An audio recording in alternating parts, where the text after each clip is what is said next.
વર્ષનો એ સમય ફરીથી આવી ચૂક્યો છે. કચ્છના અખાતમાં દક્ષિણી કિનારે આવેલા જલપ્લાવિત વિસ્તારોમાં સમુદ્ર અને ધરતીના સંગમ સ્થળ પર દરેક શિયાળામાં અનેક પંખીઓ એકઠા થાય છે.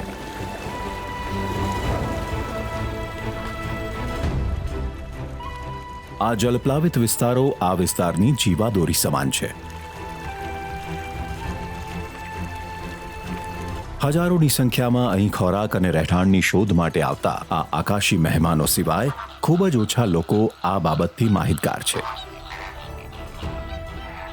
મોટાભાગના પક્ષીઓ માટે તેમની સેન્ટ્રલ એશિયન ફ્લાયવેની મુસાફરી દરમિયાન આ એક ટૂંકો વિસામો હોય છે.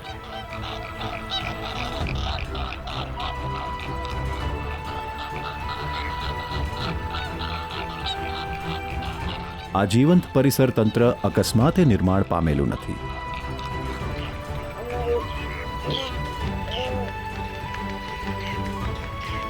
પરંતુ તે માનવીય ઈચ્છાશક્તિ અને દૂરંદેશીના પરિણામ સ્વરૂપ છે.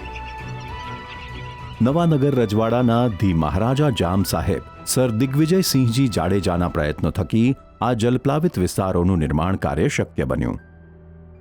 તેમના આ કાર્ય થકી જમીનની પુનઃરચના થઈ અને લોકજીવનમાં બદલાવ આવ્યો.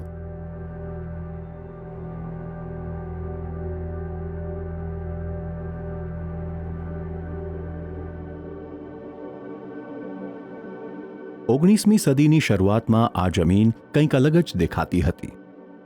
દરિયામાંથી જમીન તરફ પ્રસરતી ખારાશને લીધે જમીન સાવ ઉજ્જડ થવા લાગી હતી, જેના લીધે અસંખ્ય ખેડૂત પરિવારોની આજીવિકા સામે જોખમ ઊભું થયું હતું. જેનું નિરાકરણ લાવવાના આશયથી સર દિગ્વિજયસિંહજી જાડેજા તથા તેમના પુરોગામી રાજવીઓ દ્વારા એક સીમાચિહ્નરૂપ કામની શરૂઆત કરવામાં આવી. તેઓએ દરિયાની ખારાશને આગળ વધતી અટકાવવા તથા ખારી થઈ ગયેલ જમીનને પુનઃજીવિત કરવા માટે માટીના બંધારાઓનું એક નેટવર્ક બનાવવાની શરૂઆત કરી. આ ભગીરથ કાર્ય ઘણી પેઢીઓ દ્વારા વર્ષ 1945 સુધી ચલાવવામાં આવ્યું, જેને સૌરાષ્ટ્ર સરકારે કાર્યભાર સંભાળ્યા બાદ પૂર્ણ કરાવ્યું. ये रिक्लेमेशन बन जाने के कारण जो समंदर का खारा पानी है वो यहाँ पे रुक जाता है और आगे की खेती की ज़मीन है वो खारेपन से बची रहती है. ग्राउंड वाटर में भी जो सैलिनिटी है उसका भी धीरे धीरे लेवल कम होने लगा.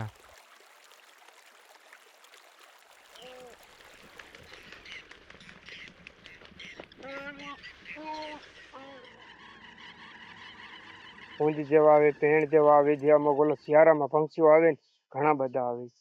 એ પંક્ષીઓ પાણી હોય તો અહીંયા જ આવે, સુકારણમાં તો અમે ન આવે. પાણી ઉપર ઘણા પંક્ષીઓ આવે. બીજા ઓલા મોટા મોટા બગલા આવે, આમ એકદમ ગોલાઈ વાળી જેમ એ આવે છે. સાંજનો સમય હશે ને ત્યારે તો ઘણા બધા આવે. વિવિધ બંધારાઓનું નિર્માણ થવાના કારણે અનેક નાના મોટા જલપ્લાવિત વિસ્તારોનું સર્જન થયું. ખીજડીયા પક્ષી અભયારણ્ય અને જોડિયા બંધારા જેવા વિખ્યાત જલપ્લાવિત વિસ્તારોની સમૃદ્ધિ આ બંધારાઓને આભારી છે. જામનગરની બહારના મોટા ભાગના જળાશયો જ્યારે સુકાઈ જાય છે ત્યારે પણ આ બંધારાઓમાં પાણી સચવાયેલું રહે છે.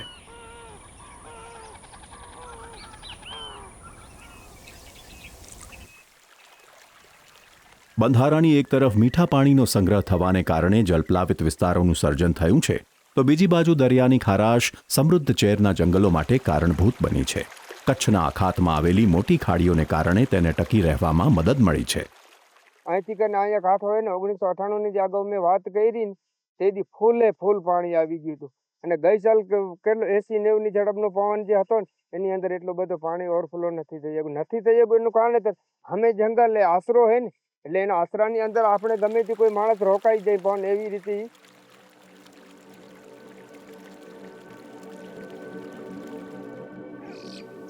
પરંતુ આ નાજુક પરિસર તંત્ર ઉપરના જોખમો દિન પ્રતિદિન વધી રહ્યા છે.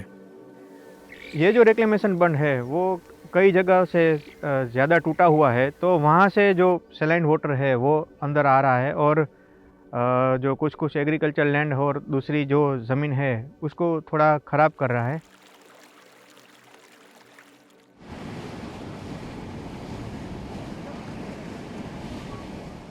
બંધારાના કેટલાક ભાગોને ધોવાણથી નુકસાન થવા ઉપરાંત કેટલાક ભાગોમાં મીઠા ઉત્પાદનનું વિસ્તૃતીકરણ થવાના કારણે આ જલપ્લાવિત વિસ્તારો સામે જોખમ ઊભું થયું છે.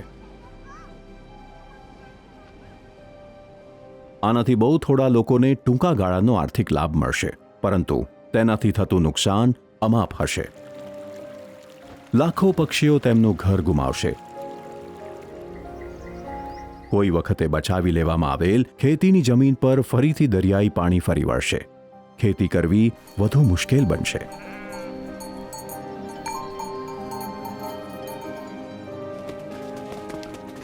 અહીં વાત છે લોકોના, પક્ષીઓના અને પરિસર તંત્રના અસ્તિત્વની, જેનું નિર્માણ સમય, દ્રઢ નિશ્ચય અને અથાગ પ્રયત્નોને કારણે શક્ય બન્યું. પણ તેનું સંતુલન ખૂબ જ નાજુક છે.